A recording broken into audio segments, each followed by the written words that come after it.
నీకెవరితో వస్తుందో గాని నాయన ఉండరా ఇన్స్టాగ్రామ్ లేవురా బట్టలు లేకుండా అలా పోయారని పడతాను దిష్టి తగిలిదా నువ్వు తినవు దానికి ఎట్టవు చచ్చిపోద్ది దెబ్బకి మందకళ్ళు అసలే మంచివి కాదు రోజుకి చికెన్ తింటున్నావు కదా ఇది అవుతుంది సార్ ప్యాకెట్లు ఎట్టుకున్నావు ఏట్రా ఈసారి డబ్బాలు ఎట్టుకోలేదా ఇంజక్షన్లు అట్టు పొడి తీసుకుంటున్నావు ఏట్రా డబ్బాలు ఎట్టుకుంటే వాళ్ళకి ఇస్తానని చెప్పాను ఇంజక్షన్లు గట్ట పొడి తీసుకోకు పిల్లలు పుట్టరట యూట్యూబ్ లో చూసాను నీ గోళ్ళు భరించలేక నీసి తినమన్నాను మీ జిమ్ చేస్తున్న ఫ్రెండ్స్ అందరూ అలాగే తింటారా ఉడికి ఉడకని కూరలు నీకు ఎవరితో వస్తుందో అది నీ తిండి చూసి రెండో రోజు పారిపోపు తలగొడుగు ఆ నీసికి నువ్వు తోమలేదనుకో ఎత్తడి మిరిగిపోయి కట్టుకోడతాను నీకు జిమ్ లో అంత కష్టపడ్డం ఎందుకు నువ్వు నేసుకోకుండా వంటలు చేసి నీసుకొంపు కొట్టిదా దున్నపోతులో రోజంతా పడుకోవడం ఎందుకురా ఏం తిండ్లు తింటావురా పొద్దుకోవాలని తిండ్లు నీకు మసాలా సామాన్లు కావాలంటే నన్ను అడుగు రేట్రా బ్యాగు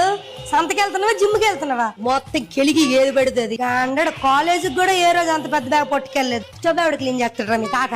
మీరు కష్టపడకూడదని మేమెంత కష్టపడి మీకు చదివిస్తే ఒరే ఒక్కొక్క గుడ్డు ₹6 రా గుడ్డు మొత్తం తినరా జిమ్ కెళ్ళి డబ్బులు ఇచ్చుకొని మరి కష్టపడతాండ్రా మీరు వైట్ తినేసి ఎల్లో వదిలేడు పెట్టరా గుడ్లలోనా